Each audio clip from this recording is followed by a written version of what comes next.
case here? The questions that he's asking are unlikely to be answered anytime soon.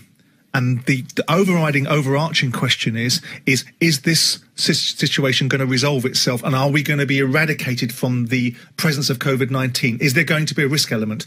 There is a risk element in every aspect of life. You can't eliminate risk, you can minimise it. And that's what football will be attempting to do. Now, I would have a lot of respect for Troy Deeney. I respect him as a player. I respect him as a leader at that football club because I think he's a certain type of character. And I think he embodies something that's very much lost in our game, which is leadership and character. But part of the character is he is entitled to make this choice because of the way he feels about it.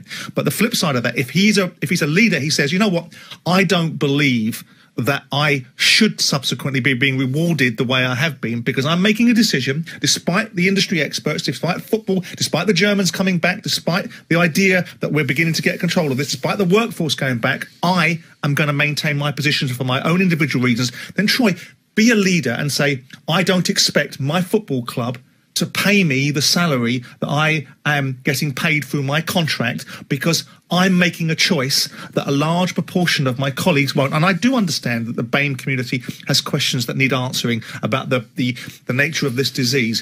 But we are moving into a territory now where the world is beginning to come out of lockdown. The average person in the street now, Troy, can go to training. He may not be able to, he may make a decision in 4 weeks' time not to make a contact environment. He may make a decision in a week's time to not be in a contact training session. But right now, these players are not asking to be contacting one another. So Troy could make the decision to go and say, OK, I'll take phase one. I'll be supportive of phase one and I'll take my view maybe on phase two or phase three. But to go straight out of the gate and say, no, under no circumstances, irrespective of what you do, I'm not coming back, seems wrong to me. So what would you do if you were the owner of Watford? Would you contact Deeney and say, all right, you're choosing not to come in, but you can't have all the contractual benefits that go with it? I would be disappointed in him. I would understand. You'd be disappointed in him? I would be disappointed in his position to turn around and say, at phase one, I understand that you understand your personal circumstances and I understand where you are. Can we put you in a hotel for 6 weeks and isolate you? No, I want to see my newborn child. Okay, we get that, right? But you're coming back to a non-contact training.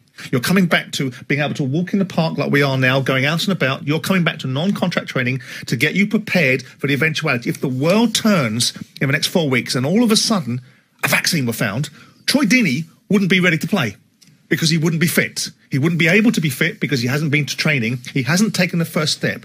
If he wants to take the first step and say, right, at phase two, I'm not getting involved with contact because of his reservation. I'm not prepared to play. But to step out straight away, just because you can, and just because you're in an industry where you're afforded a luxury, where your union leader shouts the loudest so everyone gets to hear him first, is not the right solution for the well-being of our sport.